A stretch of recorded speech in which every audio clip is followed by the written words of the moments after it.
إن الحمد لله نحمده ونستعينه ونستغفره ونعوذ بالله من شرور أنفسنا ومن سيئات أعمالنا من يهده الله فلا مضل له ومن يضلله فلا هادي له وأشهد أن لا إله إلا الله وحده لا شريك له وأشهد أن محمدًا عبده ورسوله يا أيها الذين آمنوا اتقوا الله حق تقاته ولا تموتن إلا وأنتم مسلمون يا أيها الناس اتقوا ربكم الذي خلقكم من نفس واحدة وخلق منها زوجها وبث منهما رجالا كثيرا ونساء واتقوا الله الذي تساءلون به والأرحام إن الله كان عليكم رقيبا يا أيها الذين آمنوا اتقوا الله وقولوا قولا سديدا يصلح لكم أعمالكم ويغفر لكم ذنوبكم ومن يطع الله ورسوله فقد فاز فوزا عظيما أما بعد فإن خير الحديث كتاب الله وخير الحدي حدي محمد صلى الله عليه وسلم وشر الأمور محدثاتها وكل محدثة بدعة وكل بدعة ضلالة وكل ضلالة في النار. أعوذ بالله السميع العليم من الشيطان الرجيم من حمزه ونفخه ونفثه وما قدر الله حق قدره إن الله لقوي عزيز. ہر قسم کے حمد و ثنا، تعریف و توصیف، عبادتیں رب العالمین خالق کائنات معبود حقیقی احکم الحاکمین کے لیے سزاوار ہیں۔ درود اور سلامتی نازل ہو سارے انبیاء پر اور خصوصاً آخری نبی محمد رسول اللہ صلی اللہ علیہ وسلم کی ذات مبارکہ پر صلوات ربی وسلامہ وبرکاتہ علیہ۔ برادران اسلام، دنیاوی زندگی فانی ہے۔ ہر انسان کو جو دنیا میں آتا ہے اس کو دنیا سے رخصت ہونا ہے۔ آخرت کی زندگی کا جو پہلا مرحلہ ہے دنیا سے رخصت ہونے کے بعد، اس مرحلے میں ہر انسان سے 3 سوال کیے جائیں گے۔ پیارے رسول صلی اللہ علیہ وسلم نے فرمایا، برا ابن عازب رضی اللہ تعالیٰ عنہ کی ایک طویل حدیث ہے کہ جب انسان کا سلسلہ دنیا سے منقطع ہو جاتا ہے، اس کو دفنا دیا جاتا ہے، اتاہ ملکان، 2 فرشتے اس کے پاس آتے ہیں،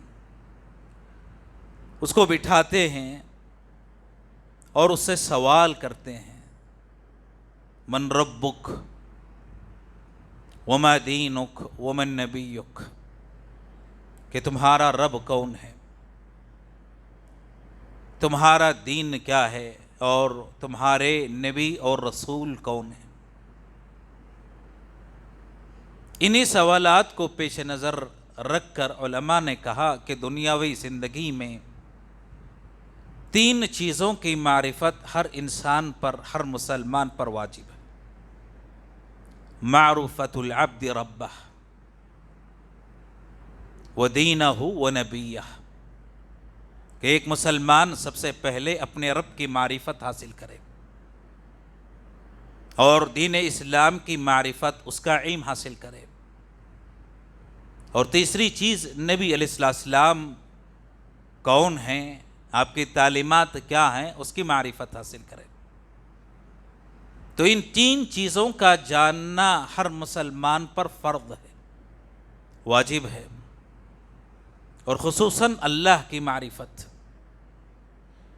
جب انسان اللہ کو پہچان لیتا ہے، اللہ کی حقیقی معنوں میں معرفت پیدا کرتا ہے، تو اللہ کی شان، اس کی عظمت، اس کا مقام، اس کی کبریائی، اس کی بلندی انسان کے دل میں گھر کرتی ہے۔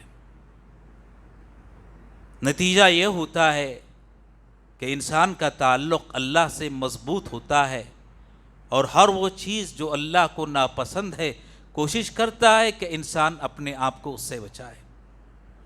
لیکن اگر اللہ کی معرفت حاصل نہ ہو، اس کی قدر نہ آئے، اس کی شان اور اس کی عظمت کو انسان نہ پہچانے، تو اس کا نتیجہ یہ ہوتا ہے کہ انسان شرک میں، بدعتوں میں، معصیتوں میں اور گمراہیوں میں مبتلا ہو کر زندگی بسر کرتا ہے۔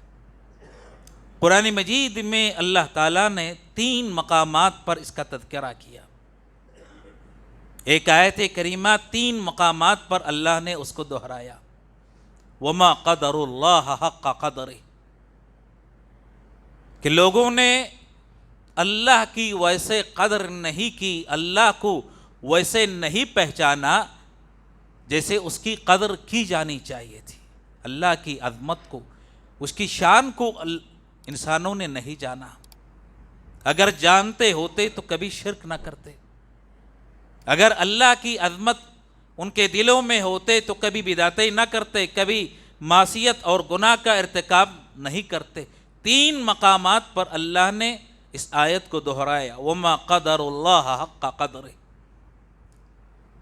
پہلا مقام ہے سورۃ الانعام میں، اللہ تعالیٰ نے اس آیت کا تذکرہ کیا، وَمَا قَدَرُ اللَّهَ حَقَّ قَدْرِهِ، کہ یہ کفار مشرکین انہوں نے اللہ کی قدر نہیں کی۔ کیسے قدر نہیں کی؟ اللہ تعالیٰ نے اس کا تذکرہ کیا، کہا کہ یہ مشرکین، یہ کفار کہتے ہیں کہ اللہ تعالیٰ نے کسی بشر کو رسول اور نبی بنا کر ہمارے پاس نہیں بھیجا، اور اللہ تعالیٰ نے ہماری ہدایت کے لیے کوئی کتاب نہیں اتاری۔ اللہ کی عظمت کو پہچانتے تو اس کا انکار نہ کرتے، اللہ جس کو چاہتا ہے نبی بنا کر بھیج دیتا ہے، یہ اس کے قدرت میں ہے، اور جس پر چاہتا ہے اللہ اپنی کتابیں نازل کرتا ہے۔ قدر نہیں کی تو اس قسم کی بات انہوں نے اپنی زبان سے ادا کی۔ اور دوسرے موقع پر اللہ تعالیٰ نے دوسری جگہ اسی آیت کا تذکرہ ایک اور انداز میں کیا۔ جن بتوں کی عبادت انسان کرتے ہیں، معبودان باطلہ، ان کی عاجزی کو اللہ نے بیان کیا، کتنے عاجز ہیں، کتنے لاچار ہیں، اور ان کی عبادت انسان کیوں کرتا ہے؟ اللہ نے اس کا تذکرہ کیا۔ اللہ تعالیٰ نے فرمایا، ضُرِبَ مَثَلٌ فَاسْتَمِعُوا لَهُ، کہ تمہیں ایک مثال بیان کر کے سمجھایا جا رہا ہے، غور سے سنو۔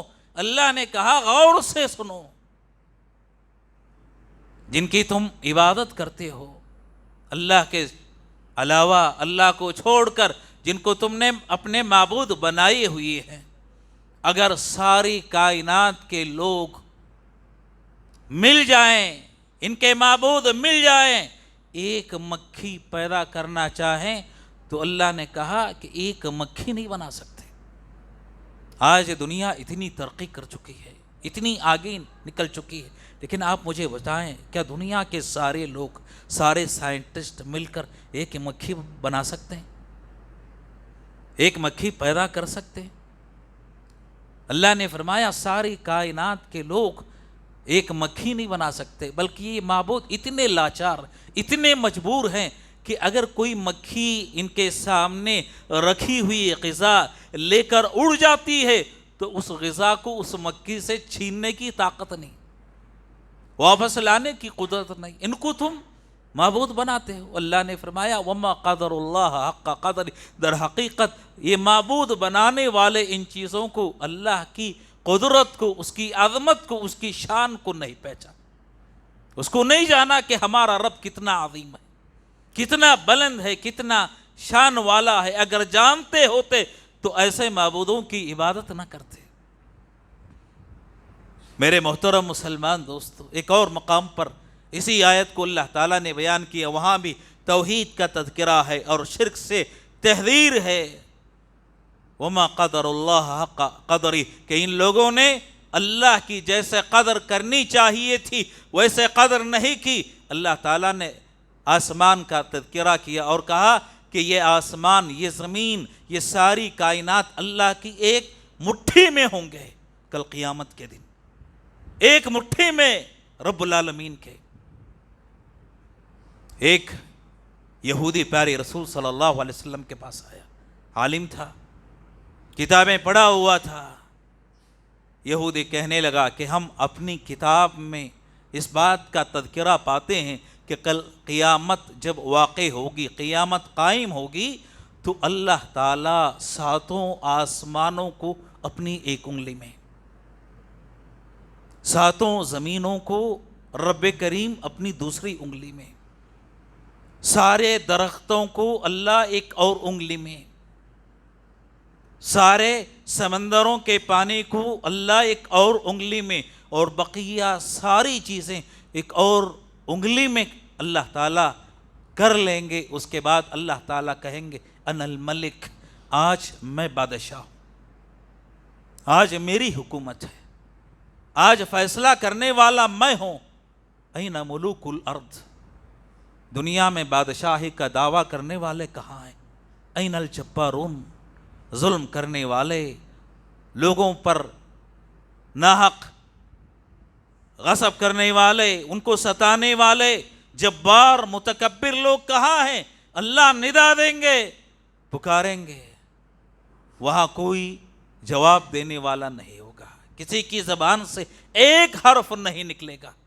نبی علیہ السلام نے یہودی کی بات سنی تو آپ صلی اللہ علیہ وسلم نے اس کی بات کی تصدیق کی اور فرمایا کہ جیسے تو نے کہا ہے قیامت کے دن ویسے ہی واقع ہوگا۔ آپ تصور کریں، یہ ساتوں آسمان، یہ ساتوں زمین، یہ ساری کائنات رب کے ایک ہاتھ میں، ایک مٹھی میں۔ اس رب کی عظمت کیا ہوگی، اس کی شان کیا ہوگی، وہ ہمارا رب کتنا عظیم ہوگا، کتنا بلند ہوگا، اور اس کی قدرت کیا دنیا کا کوئی انسان اس کا تصور کر سکتا ہے؟ انسان اگر اللہ کی قدرت کو، اس کی شان کو پہچان لے تو کبھی اللہ کی نافرمانی نہ کرے۔ اللہ کی شان کو اگر پہچاننا ہے، قدرت کو معلوم کرنا ہے، قرآن اور حدیث کا اگر آپ مطالعہ کریں گے تو 3 طریقے رب کریم نے قرآن مجید میں اس کے ذکر کیے ہیں۔ سب سے پہلا طریقہ اللہ کے ناموں کے ذریعے اس کی عظمت کو پہچاننا۔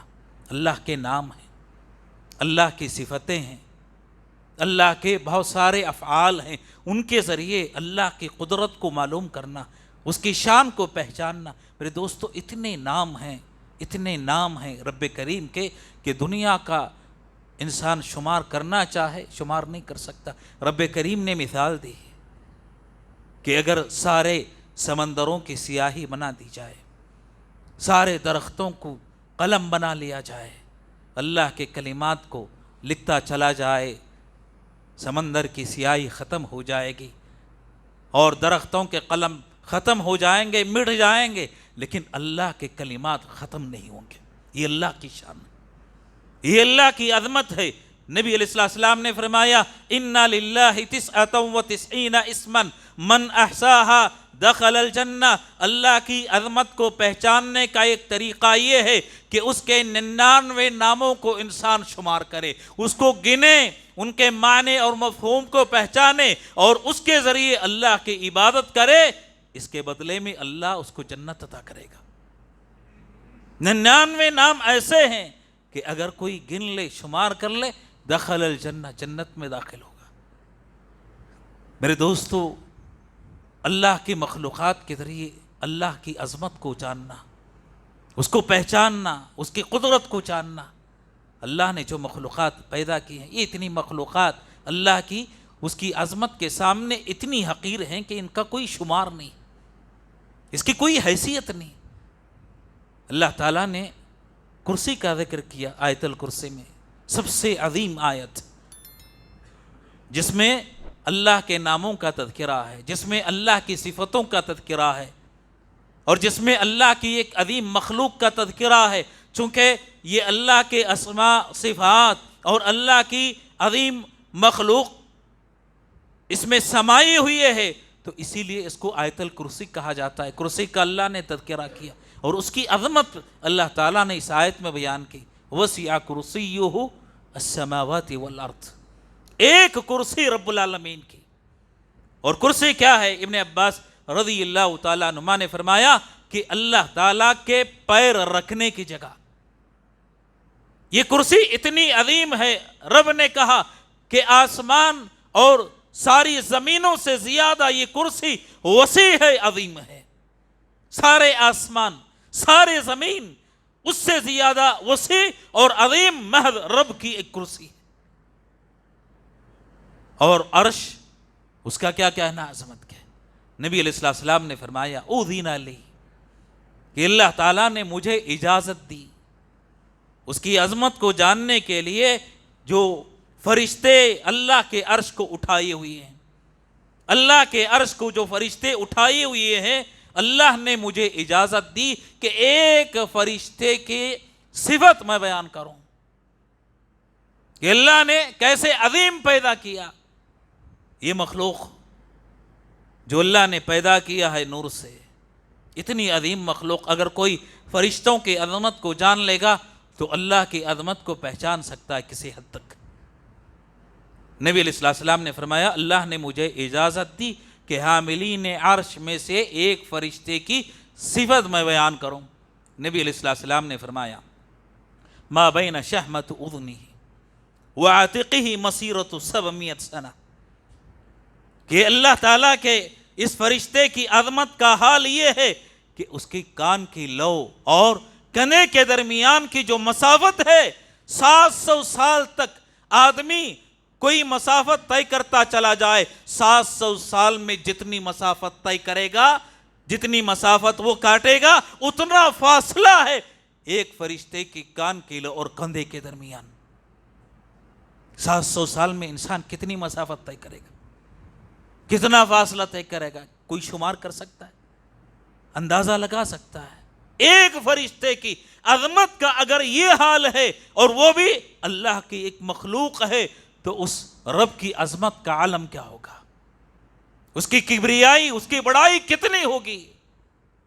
میرے دوستو، نبی علیہ السلام نے ایک اور حدیث میں فرمایا کہ اللہ تعالیٰ کا ڈر اور خوف اتنا ہے کہ جب اللہ اپنی وحی نازل فرماتا ہے تو کسی فرشتے کی جرأت نہیں کہ کوئی لفظ گفتگو کا اپنی زبان سے ادا کریں، نکالیں، کوئی بات چیت ان سے ادا ہو. جب وحی نازل ہوتی، اللہ کا کلام ان کے پاس بھیجا جاتا ہے، سارے فرشتے خاموشی اختیار کرتے ہیں.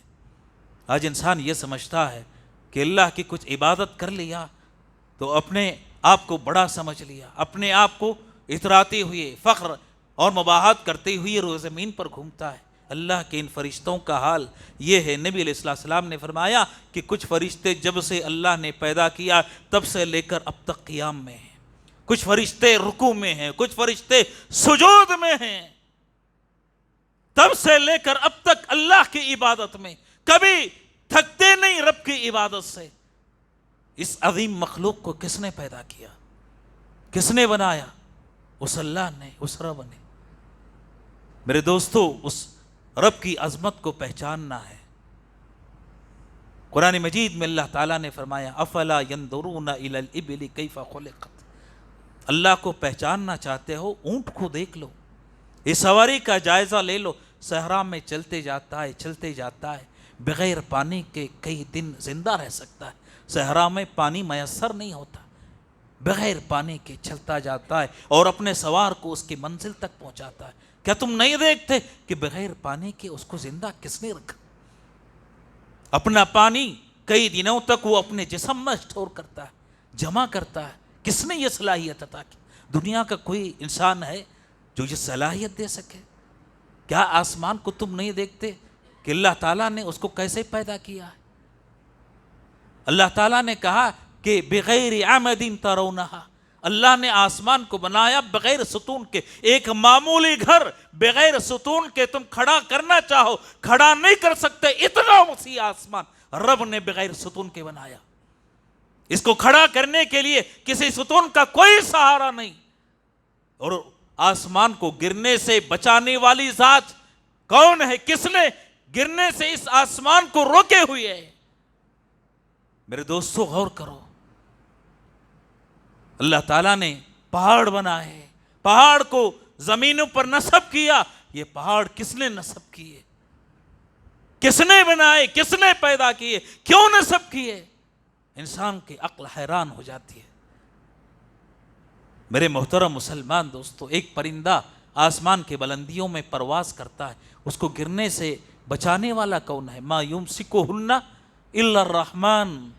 آسمان میں پرواز کرنے والے پرندے کو کوئی روکنے والی ذات ہے تو وہ صرف رب العالمین کی. اگر اس کا ہلکے سے جائزہ لینا ہے تو آپ فلائٹ میں کبھی سفر کرتے ہیں، اتنا بھاری ہوائی جہاز، اس کو آسمان اور زمین کے درمیان روکنے والا کون ہے؟ کس نے اس کو مسخر کیا انسان کے لیے؟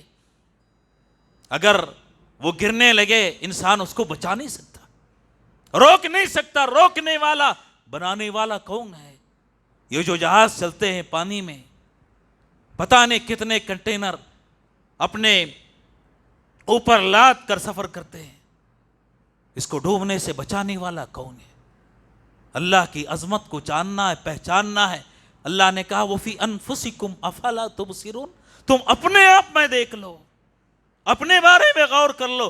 کوئی بیماری آ جائے، بیماری دور نہیں کر سکتے. کینسر کے مریض سے کبھی پوچھ لے، اللہ نے صحت عطا کی، صحت اور تندرستی کو غنیمت جان لیں رب کی عبادت کے لیے. ورنہ مریض سے پوچھ لیں، کبھی کینسر کے مریض سے، کہ بیماری سارے ڈاکٹر مل کر بھی بسا اوقات آخری سٹیج میں مریض کا علاج نہیں کر سکتے.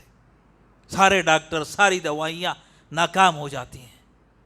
اور وہاں اگر اللہ چاہے اس کو باقی رکھنا تو اللہ باقی رکھتا ہے، اللہ برقرار رکھتا ہے، اللہ صحت اور تندرستی عطا کرتا ہے.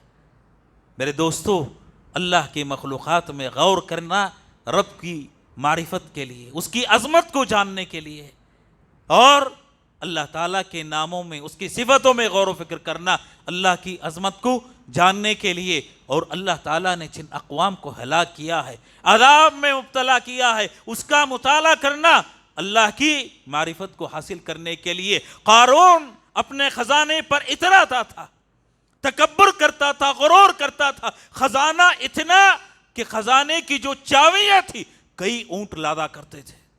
گمان کرتا تھا کہ کبھی مجھے تباہی نہیں آئے گی، کبھی برباد نہیں ہوں گا. لیکن اللہ نے کہا خسفنا بہ وبدارہ الارض، ہم نے اس کو اور اس کے خزانے کو ایک ساتھ زمین میں دھسا دیا. کوئی بچانے والا تھا؟ فرعون کو کس نے غرق کیا؟ وہ کہتا تھا میں ہی بادشاہ ہوں، میں رب ہوں، میں معبود ہوں. اللہ نے غرق کر دیا، اپنے آپ کو بچا نہ سکا.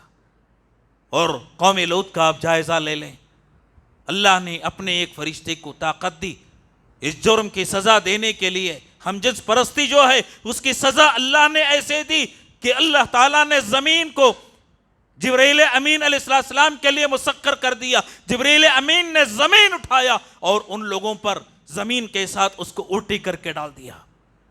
سزا دی گئی. کس نے سزا دیا؟ میرے دوستو، اگر اللہ کسی انسان کو پکڑنا چاہے، کسی کو عذاب میں مبتلا کرنا چاہے، دنیا کی کوئی طاقت اس کو بچا نہیں سکتی. یہ اس کی عظمت ہے، یہ اس کی شان ہے. ہم انسانوں کو چاہیے کہ ہم اللہ کی اس شان کو، اس کے قدر کو، اس کے مقام اور مرتبے کو پہچانیں. اللہ کی شان کے آگے دنیا کی کوئی طاقت، کوئی انسان، کسی کی کوئی حیثیت نہیں، اس کا کوئی مقام نہیں. سب لاچار ہیں، سب مجبور ہیں. حتیٰ کہ انبیاء بھی رب کی ربوبیت کے محتاج ہیں، اللہ کی رحمت کے محتاج ہیں.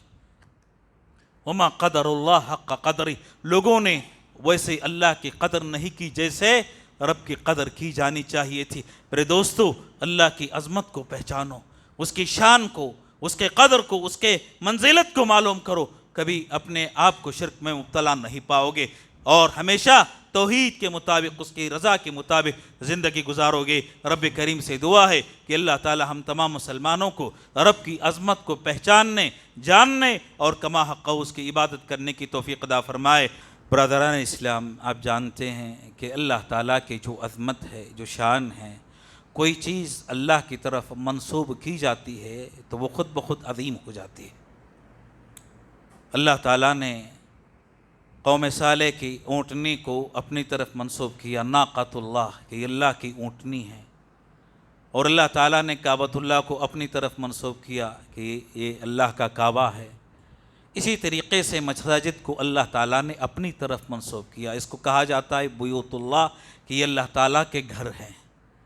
تو یہیں سے ہم مساجد کی عظمت کو معلوم کر سکتے ہیں۔ جو چیز رب کی طرف منسوب ہو جائے تو بذات خود وہ شرف، وہ مکان اور وہ منزلت اور اس کا قدر، اس کی نگاہ جو ہے بڑھ جاتی ہے رب کریم کی نگاہ میں۔ تو اللہ تعالیٰ کے جو گھر ہیں وہ بنائے جاتے ہیں اللہ کی عبادت کے لیے، اس کی تعظیم کے لیے اور اس کا ذکر کرنے کے لیے۔ میرے محترم مسلمان دوستو، یہ جو اللہ تعالیٰ کے گھر ہیں، یہ ہم سب کا فریضہ ہے کہ یہاں رب کی عبادت کریں اور کوشش کریں کہ اپنی نمازیں، فرض نمازیں مساجد میں ادا کریں، اور یہاں جو دروس ہوتے ہیں ان سے استفادہ کریں۔ ہفتہ واری دروس کا اہتمام ہوتا ہے، مکاتب کا صبح شام اہتمام ہوتا ہے، اس میں دین کو پہچاننے کے لیے، نبی کو پہچاننے کے لیے، رب کی معرفت حاصل کرنے کے لیے۔ میرے دوستو، مساجد سے اپنے آپ کو جوڑنا اور اس سے تعلق قائم کرنا یہ بڑا عظیم عبادت کا کام ہے۔ نبی علیہ السلام نے فرمایا کہ جس کا دل اللہ تعالیٰ سے جڑ جاتا ہے، مساجد سے جڑ جاتا ہے، تو ایسا آدمی کل قیامت کے دن رب کے عرش کے سائے میں جگہ پائے گا۔ تو اس لیے مساجد کا احترام کرنا، ان میں نماز ادا کرنا، یہاں کے مکاتب میں اپنے بچوں کو بھیجنا تعلیم حاصل کرنے کے لیے، اور یہاں کے دروس سے استفادہ کرنا، یہ ہم سب کی ذمہ داری ہے، اور ساتھ میں ان کا تعاون کرنا۔ میرے دوستو، ہم اپنے گھروں کی اصلاح کے لیے ہم اپنے جیب سے پیسے ادا کرتے ہیں، اور ماہانہ، ہفتہ واری کچھ نہ کچھ ہم بچا کر رکھتے ہیں کہ گھر کے کسی کام آئے گا، گھر کی مرمت کے کام آئے گا، فلاں چیز کی اصلاح کے لیے کام آئے گا۔ میرے دوستو، کیا ہم اتنے عاجز ہو گئے ہیں کہ اللہ کے گھروں کی تعمیر کے لیے، ان کی ترقی کے لیے، ان کو آگے بڑھانے کے لیے ہم اپنے حلال مال میں سے تعاون پیش نہ کر سکیں؟ لیکن بہت زیادہ سستی اور تغافل اس جانب مسلمانوں کی جانب سے دیکھی جاتی ہے۔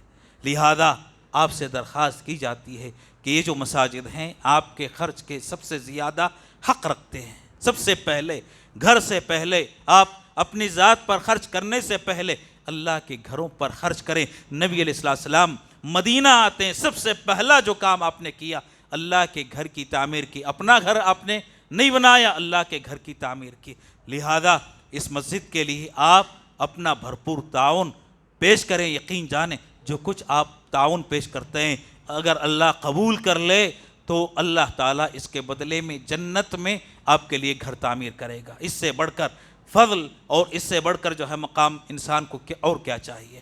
لہذا آپ سے درخواست کی جاتی ہے کہ آپ اللہ کے اس گھر کے تعمیر کے لیے، ترقی کے لیے اپنے مال میں سے بھرپور حصہ لیں۔ اللہ تعالیٰ سے دعا ہے کہ اللہ تعالیٰ آپ کے دیے ہوئے کو قبول فرمائے، آمین۔ ان اللہ وملائکتہ یصلون علی النبی یا ایھا الذین آمنوا صلوا علیہ وسلموا تسلیما، اللہم صل علی محمد وعلی آل محمد كما صليت على إبراهيم وعلى آل إبراهيم إنك حميد مجيد، اللهم بارك على محمد وعلى آل محمد كما باركت على إبراهيم وعلى آل إبراهيم إنك حميد مجيد۔ عباد الله رحمني ورحمكم الله، إن الله يأمر بالعدل والإحسان وإيتاء ذي القربى وينهى عن الفحشاء والمنكر والبغي يعظكم لعلكم تذكرون، فاذكروا الله يذكركم وادعوه يستجب لكم ولذكر الله أكبر والله يعلم ما تصنعون۔